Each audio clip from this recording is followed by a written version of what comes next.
કાંકરેજ તાલુકાના રતનગઢ ગામે રતનગઢ ગ્રામ પંચાયત ઘરનું ખાતમુહૂર્ત થરા માર્કેટયાર્ડના ચેરમેન ઈશ્વરભાઈ પટેલના વરદ હસ્તે કરવામાં આવ્યું। કાંકરેજ તાલુકાના રતનગઢ ગામ ખાતે આજરોજ તારીખ 30/1/2026 સંવંત 2082ના મહાસુદ બારસને શુક્રવારના રોજ સવારે થરા માર્કેટયાર્ડના ચેરમેન ઈશ્વરભાઈ પટેલનું ગામના બાલિકા દ્વારા કંકુતિલક કરી સામૈયું કરવામાં આવ્યું હતું અને રતનગઢ ગ્રામ પંચાયત ઘર જે 25 લાખ રૂપિયા જેટલી રકમ જે સરકાર દ્વારા મંજૂર થયેલ છે એ સવારે 9:30 કલાકે શાસ્ત્રી ભીમાભાઈ ત્રિભુવનભાઈ જોશીના મુખારવિંદે શાસ્ત્રોક્ત વિધિ વિધાનથી મંત્રોચ્ચાર કરી થરા માર્કેટયાર્ડ ચેરમેન ઈશ્વરભાઈ અણદાભાઈ પટેલના હસ્તે ખાતમુહૂર્ત કરવામાં આવ્યું। ગામ લોકો દ્વારા તેમને ફુલહાર શાલ ઓઢાડી ગામના વડીલો આગેવાનો દ્વારા સન્માનિત કરવામાં આવ્યા હતા। ઈશ્વરભાઈ પટેલે કહ્યું હતું કે આ ગામ મારું જન્મભૂમિ છે, આ ગામમાં હું મોટો થયો છું। જે ગામ પંચાયત ઘર સરકાર દ્વારા 25 લાખના ખર્ચે અહીં નિર્માણ થનાર પંચાયત ઘર જે ગામ લોકોને ઘર આંગણે વીસી દ્વારા કામ લાભ મળશે અને પંચાયત ઘર જે મંજૂર કરાવવા વરાવનાર બનાસકાંઠા જિલ્લા ભાજપના પ્રમુખ કીર્તિસિંહ વાઘેલા અને ભારતીય જનતા પાર્ટીની સરકારનો આભાર માન્યો હતો। ગામ લોકોને હળીમળી રહેવું અત્યારે સમય ધાર્મિક ભાવનાવાળો છે અને યુવાનોને કમાવવા માટેનો સારો સમય છે તેવું આહવાન કર્યું હતું।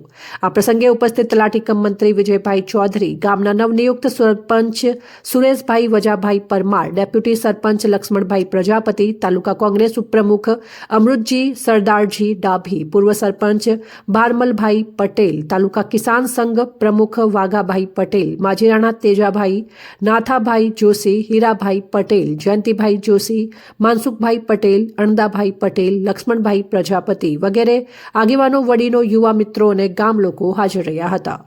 રામજીભાઈ રાયગોર, બનાસકાંઠા। આજે ગુજરાત સરકાર દ્વારા રતનગઢ ગામે 25 લાખના ખર્ચે નિર્માણ થનાર પંચાયત ઘરના ખાતમુહૂર્ત કરવામાં આવ્યું। આ પંચાયત ઘરનું નિર્માણ થવાથી ટૂંક સમયમાં આનું નિર્માણ થઈ જશે। આજે પંચાયત ઘર મંજૂર થયું છે એ આદરણીય કીર્તિસિંહ વાઘેલા સાહેબના ખાસ પ્રયત્નોથી એમને સ્પેશિયલ કેસમાં કોંકરેજ તાલુકામાં આ યોજનામાં આ પ્રથમ ગ્રામ પંચાયત મંજૂર કરાવ્યું છે। આનાથી ગામના જે તમામ જે વિકાસની તમામ જે યોજનાઓ છે એ યોજનાઓનો ઘર બેઠા અહીંયા જે વીસી બેઠો છે એ વીસી એમને તમામ યોજનાનો એમને લાભ મળી રહેશે। સરકારની તમામ યોજનાઓ અહીંયાથી ઓનલાઈન થઈ જશે। સાથે સાથે આ ઘરમાં એક વિશેષતા છે કે પંચાયતની અંદર વીસીની ઓફિસ હશે, સરપંચની હશે, ડેપ્યુટી સરપંચની હશે, અંદર બોર્ડરૂમ હશે અને એની સાથે સાથે ઉપર એક તલાટીસીનું ક્વાર્ટર પણ આપવામાં આવેલ છે। તો આ યોજનાથી ખૂબ ગામને સારો લાભ મળશે। આ પ્રસંગે અહીંયા ખાતમુહૂર્તના પ્રસંગે ગામના સરપંચશ્રી અને તમામે આગેવાનો ઉપસ્થિત થયા। આપ સૌનો આભાર।